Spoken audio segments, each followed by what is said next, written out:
तर मी सगळ्या गोष्टींना ऑब्झर्व्ह करत होतो, पाहत होतो. मनामध्ये काय चाललं त्याचं पण चिंतन आहे सगळं.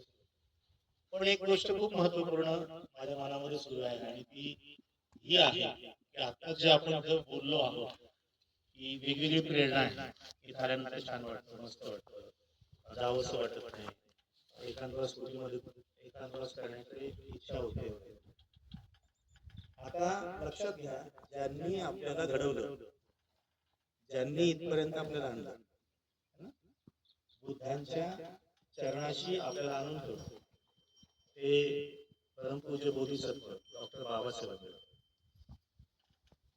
यांच्या प्रतीची आपली जी कृतज्ञता आहे, त्यांच्या प्रती त्यांनी माझ्यासाठी जे जे केलं आणि त्यांनी सांगितलेल्या मार्गावर जर मी चालत नसेल, तर मी किती हुशार असलो, मला किती चांगलं बोलता येत असलं, किती गोड बोलता येत असलं, काहीच फायदा नाही.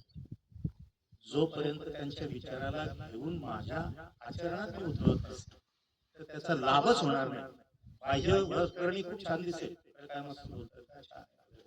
माझ्या स्वतःच्या फायद्याचं काय? तर बाबासाहेबांनी आपल्यासाठी एवढं सगळं केलं. त्या बाबासाहेबांच्या अस्थीला आपण या कुटीमध्ये आणून ठेवणार. एक दिवस, 2 दिवस आणि या ठिकाणी